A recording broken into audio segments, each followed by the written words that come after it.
இந்த ஜீவ சமாதி என்பது ஒரு துறவி அல்லது ஞானி இந்த தகவல்களை எல்லாம் அறிந்து, உண்பதை துறந்து, குடிப்பதை துறந்து, அப்போ தண்ணீர குடிப்பதுன்னா வேற எதாவது இல்ல.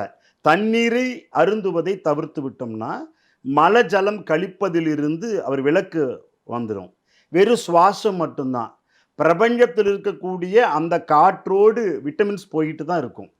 பிரபஞ்சமே விட்டமின், மல்டி விட்டமின் ரேஸ்ங்கிறது தான் உங்களுக்கு அந்த கைகளில் கிடைக்கக்கூடிய பிரபஞ்ச மகாசக்தி.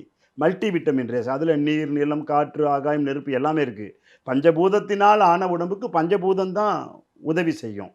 அதனால இதுக்கு மல்டி விட்டமின் ரேஸ்ன்னு ஒரு பெயர்.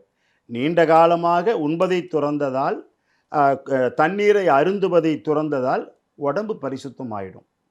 பிரபஞ்சத்தில் இருக்கக்கூடிய ஆற்றலை தியானம், தவம் இதை செஞ்சுக்கிட்டு அப்படியே இருப்பாங்க. அப்போ ஒவ்வொன்றாக அடக்கிட்டு வருவாங்க. இப்போ நான் 10 துவாரங்களையும் எப்படி அடக்கிறதுன்னு சொல்லிட்டேன். அந்த நிலையில் அமர்ந்திருந்தால் அவருடைய ஜீவன் உள்ளுக்குள்ளேயே இருக்கும். 4 நாள் ஆனாலும் விரல் நல்லா வளையும். உயிர் உள்ள சமாதியாக இருக்கும், விரல்கள் வளையும். நம்ம கோயம்புத்தூரில் முதல் முறையாக ராஜேந்திர சோழனால் வடிவமைக்கப்பட்ட 18 சித்தர்களுக்கான பரிசுத்த சித்த பூஜையை மூலிகை சித்தரையா நடத்த உள்ளார். விதியை மாற்றுவோம் சித்தர்கள் வழியில் பயிலரங்கு நடைபெற இருக்கிறது. காலை 9 மணியிலிருந்து மாலை 5 மணி வரை பயிற்சிகள் நடைபெற இருக்கிறது. விதியை மாற்ற நாங்கள் தயாராக இருக்கிறோம். ஆகஸ்ட் 17, 2025 ஞாயிற்றுக்கிழமை ஸ்ரீ ராமகிருஷ்ண விவேகானந்தர் ஆசிரமம், சித்திரைச்சாவடி, கோயம்புத்தூர்.